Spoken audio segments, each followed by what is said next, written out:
Secepat kilat Syekh Siti Jenar menampakkan diri kembali sambil berkata, "Coba tusuk sekali lagi." Ketika tusukan ketiga, Syekh Siti Jenar membujur tergeletak di lantai masjid. Kacing Channel mempersembahkan sebuah kisah ajaran Syekh Siti Jenar, Manunggaling Kaula Gusti, yang dianggap mengajarkan ajaran sesat oleh para wali songo. Kurang lebih sekitar tahun 1404, Syekh Siti Jenar dilahirkan. Beliau dipercaya masih keturunan Nabi Muhammad dari garis keturunan Siti Fatimah dan Ali bin Abi Thalib. Kemudian pada tahun 1475 di masa Kesultanan Demak, Syekh Siti Jenar mengembangkan ajaran Sufi yang dinilai bertentangan dengan ajaran Wali Songo.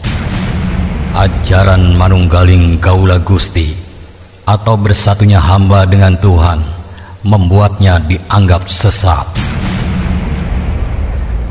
Nah, untuk mengikuti kisah selengkapnya, silakan tekan tombol subscribe dan tekan tombol lonceng untuk mendapatkan notifikasi video terbaru dari kami. Selamat mengikuti.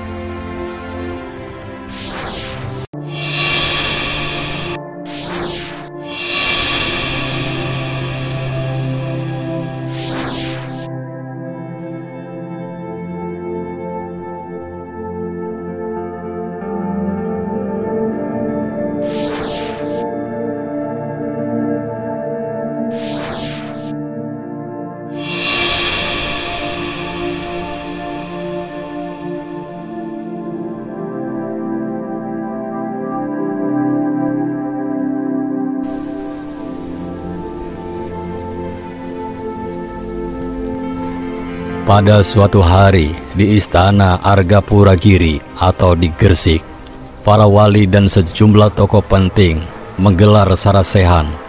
Di sana sudah hadir Sunan Bonang, Sunan Kalijaga, Sunan Ampel, Sunan Kudus, Tan Gowat alias Syekh Bentong, Pangeran Palembang, Panembahan Madura hingga Syekh Lemah Abang. Masing-masing hadirin bergantian memaparkan pengetahuan dan pemahaman mereka tentang agama atau hal-hal lainnya. Saat tiba giliran Syekh Lemah Abang, ia berucap dengan mantap, menyembah Allah dan bersujud beserta rukuknya pada dasarnya sama dengan Allah, baik yang menyembah maupun yang disembah. Dengan demikian, hambalah yang berkuasa dan yang menghukum pun hamba juga. Kata-kata itu membuat forum riuh. Seketika beberapa orang menuding Syekh Lemah Abang berdosa besar karena menyamakan dirinya dengan Tuhan. Banyak pula yang menyebutnya keblinger, terlalu jauh dalam memaknai tasawuf.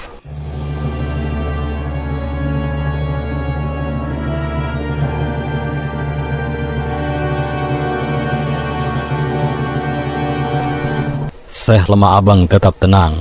Dengan kalem, ia menjawab segala tudingan yang diarahkan kepadanya.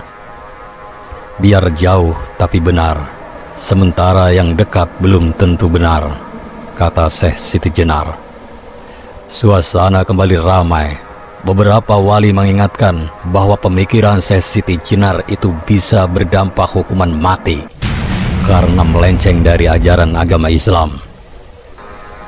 Pandangan Syekh Siti Jenar dianggap mengancam proses tumbuh kembangnya Islam yang sedang subur-suburnya di Jawa selepas runtuhnya Majapahit. Apalagi Syekh Siti Jenar punya banyak murid dan pengikut yang beberapa di antaranya cukup berpengaruh. Sosok sufi yang memantik kontroversi di kalangan Wali Songo dan kaum ulama serta tokoh-tokoh penting dalam pusaran kekuasaan di pusat peradaban Jawa Itulah yang juga dikenal dengan nama Syekh Siti Jenar. Keberadaan Syekh Siti Jenar secara fisik masih menjadi perdebatan. Lokasi di mana jasadnya dikebumikan setelah dihukum penggal pada masa-masa akhir kepemimpinan Raden Patah pada tahun 1475 sampai 1518 selaku penguasa Demak yang masih simpang siur. Yang menjadi pegangan bahwa Syekh Siti Jenar memang pernah hadir dan berperan penting adalah peninggalan ajarannya yang disebut pupuh atau ajaran budi pekerti. Beberapa sumber lama berupa babat maupun serat merekam apa saja yang dipelajari, diyakini, dan dijalankan Syekh Siti Jenar yang dianggap sesat itu. Syekh Siti Jenar diyakini berasal dari Persia atau Iran, lahir sekitar 1404 Masehi. Ia berguru kepada ayahnya, Said Saleh, yang dikenal sebagai ahli tafsir kitab suci. Konon Jenar sudah hafal Al-Quran sejak usianya 12 tahun. Dirunut dari silsilah para pengikutnya yakin bahwa Syekh Siti Jenar berketurunan langsung Nabi Muhammad melalui jalur Siti Fatimah dan Ali bin Abi Thalib. Pada usia 17 tahun, Jenar tiba di Kepulauan Nusantara mengikuti ayahnya berdagang sekaligus berdakwah di Malaka. Ayah Jenar lalu diangkat sebagai mufti atau ulama yang berwenang menafsirkan kitab dan memberikan fatwa kepada umat oleh penguasa Kesultanan Malaka saat itu, yakni Sultan Iskandar Shah pada 1414 sampai 1424. Setelah Sultan Iskandar Shah meninggal dunia, Said Saleh pindah ke Cirebon pada tahun 1425 dan dipercaya sebagai penasehat agama kesultanan di sana bersama Maulana Malik Ibrahim atau yang kelak dikenal sebagai Sunan Gersik. Said Saleh wafat di Cirebon.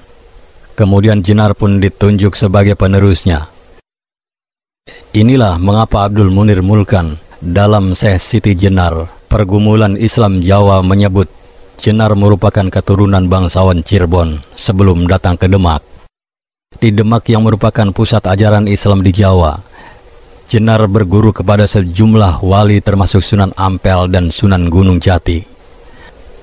Muhammad Zazuli dalam bukunya Syekh Siti Jenar mengungkap misteri dan rahasia kehidupan, meyakini bahwa Jenar juga sempat berguru kepada pertapa Hindu-Buddha, dan disinilah ia mulai mengenal konsep Manunggaling Kawula Gusti. Kendati demikian, beberapa mistiskus Islam sudah berperan dan memainkan pengaruhnya di berbagai belahan dunia Islam, bahkan sudah muncul sejak abad-abad pertama perkembangan Islam.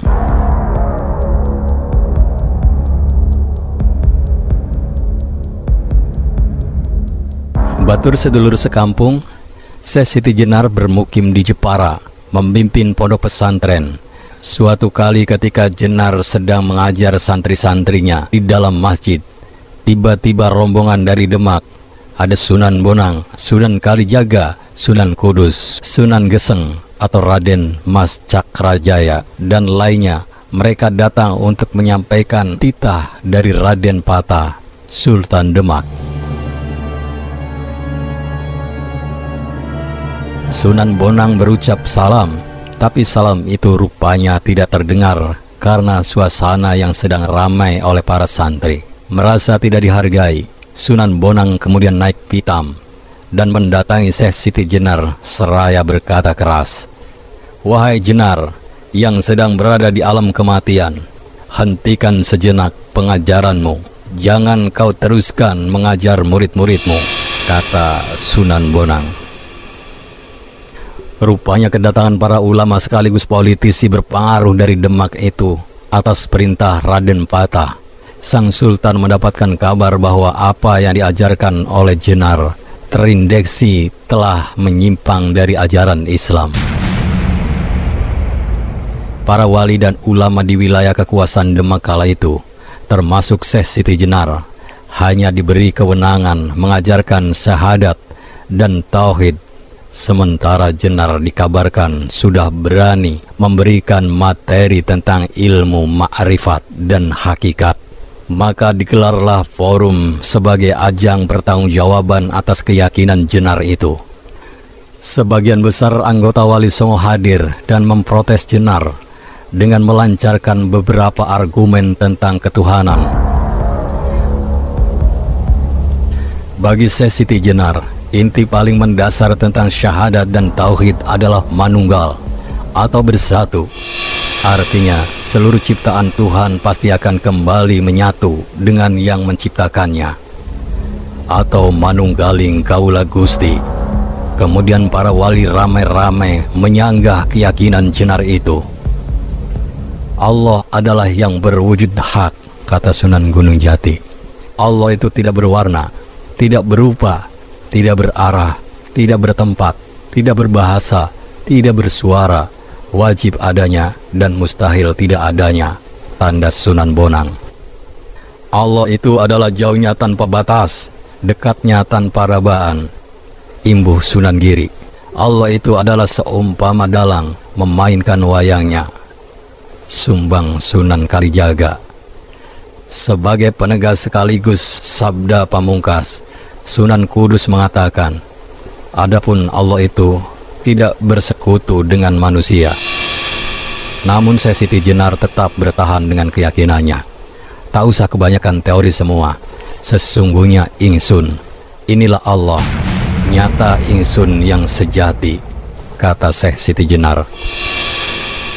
Jika Anda menanyakan di mana rumah Tuhan, jawabnya tidaklah sulit.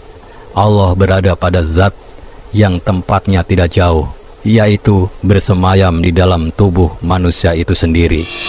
Lanjut Syekh Siti Jenar. Masih panjang paparan Jenar tentang konsep ketuhanan versinya, yang oleh Wali Songo disebut musyrik karena menganggap diri sebagai Tuhan.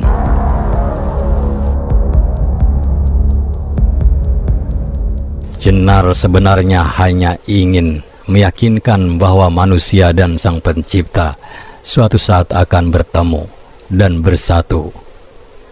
Dan forum diskusi itu pun beralih fungsi menjadi persidangan dengan suara bulat memutuskan bahwa Syekh Siti Jenar harus diproses hukum.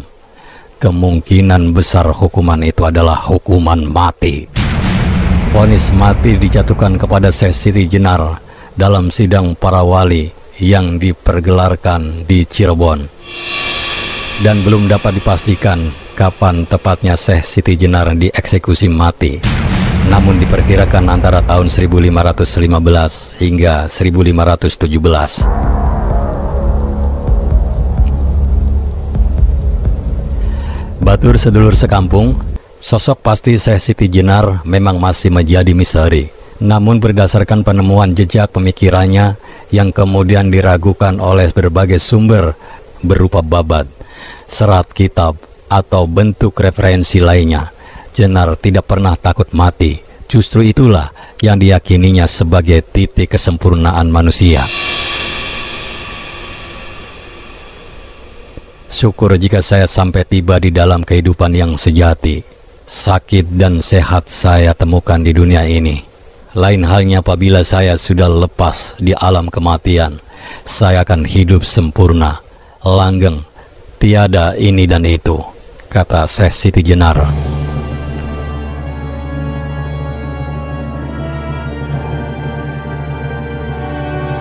Batur sedulur sekampung, konon saat menjalani hukuman mati, Syekh Siti Jenar tidak langsung meninggal dunia. Menurut kisah rakyat, Syekh Siti Jenar sempat 4 kali hidup dan mati setelah keris Ki Kantanaga menghuncam tubuhnya. Syekh Siti Jenar diperkirakan berasal dari Baghdad dengan aliran Syiah Muntadar. Dari sana Syekh Siti Jenar mengajarkan agama kepada Ki Ageng Pangging atau Kebo Kenongo dan masyarakat sekitar. Namun ajaran Syekh Siti Jenar tidak disetujui para wali Songo lantaran Syekh Siti Jenar menganggap dirinya menyatu dengan Tuhan. Tapi suka atau tidak suka, kenyataan yang ada menyimpulkan bahwa Syekh Siti Jenar dengan falsafah atau faham dan ajarannya sangat terkenal di berbagai kalangan Islam, khususnya orang Jawa, meskipun dengan pandangan berbeda-beda.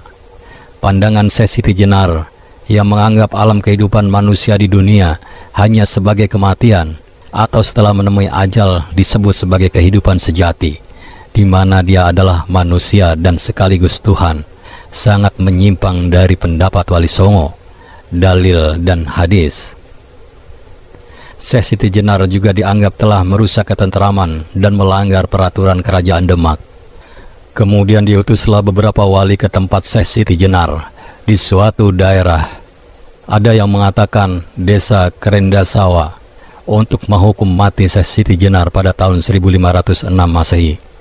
Sebelum wafat, Syekh Siti Jenar sempat berpesan kepada para dewan wali atau wali Songo bahwa kelak pada suatu zaman akan ada kebo bule mata kucing atau orang bule naik dari laut. Itulah menjadi tanda musibah kepada anak cucu masyarakat kita. Ajaran Syekh Siti Jenar mempunyai efek khusus yang kita anggap sebagai insiden di antara pemeluk-pemeluk agama Islam pada abad ke-16 Masehi. Sebab ketika itu lambat laun banyak orang-orang yang mengaji tasawuf hakiki mengikuti ajaran Syekh Siti Jenar, misalnya perihal ilmu, bedanya antara kaula dan gusti, dan tunggalnya kaula dan gusti. Pengakuan Syekh Siti Jenar yang menganggap dirinya menyatu dengan Tuhan membuat wali Songo di Jawa menggelar sidang menyikapi ajaran Syekh Siti Jenar. Dalam sidang tersebut, 9 wali sepakat menjatuhkan hukuman mati bagi Syekh Siti Jenar. Syekh Siti Jenar saat itu pun menyetujui putusan tersebut dan meminta agar hukuman segera dilaksanakan. Saat itu, berdasarkan kesepakatan para wali, yang bertindak sebagai algojo adalah Sunan Kudus dengan keris Ki Kantanaga yang diberikan oleh Sunan Gunung Jati. Eksekusi mati terhadap Syekh Siti Jenar berlangsung di halaman Masjid Agung Cirebon secara terbuka, sehingga semua masyarakat dapat menyaksikan eksekusi tersebut. Menurut cerita rakyat pula, sebelum eksekusi berlangsung sempat ada kejadian mencengangkan, yakni saat keris Ki Kantanaga dihujamkan ke tubuh Syekh Siti Jenar, terdengar suara keras seperti benturan kedua besi yang sangat besar. Lalu para wali saling tersenyum sambil berkata, "Masa ada Allah seperti besi?" Syekh Siti Jenar kemudian menjawab, "Coba, tusuklah sekali lagi." Ketika ditusukkan kedua kalinya, Syekh Siti Jenar menghilang, tidak ada wujud jasadnya. Kemudian para wali berkata kembali, "Masa matinya Allah seperti itu?" Secepat kilat Syekh Siti Jenar menampakkan diri kembali sambil berkata, "Coba tusuk sekali lagi." Ketika tusukan ketiga, Syekh Siti Jenar membujur tergeletak di lantai masjid. Dari lukanya keluar darah merah, dan para wali berkata kembali, "Masa matinya Allah seperti..." Sebelum kata-katanya dituntaskan, pada saat itu Syekh Siti Jenar bangun, hidup kembali tanpa luka dan berkata, "Coba tusuk sekali lagi." Kemudian pada tusukan keempat, Syekh Siti Jenar rebah, mati, dan dari lukanya mengalir darah putih. Seketika itu para wali berkata kembali, "Masa matinya seperti cacing?" Karena berkali-kali tusukan selalu mati, hidup, dan hidup lagi, maka Syekh Siti Jenar berkata, "Lalu harus bagaimana mati saya menurut keinginan Anda?" Dan dijawab oleh seluruh wali, "Biasanya seperti orang tidur, badannya lemas. Begitulah mati bagi seorang insanul kamil." Sesudah itu ditusuklah jasadnya dan wafatlah Syekh Siti Jenar seperti umumnya manusia. Batur sedulur sekampung, demikian tadi kisah Syekh Siti Jenar tadi. Jika ada perbedaan pendapat atau ada penambahan cerita, silakan tulis di kolom komentar. Terima kasih atas kesetiaannya dan jangan lupa subscribe, like, dan komen.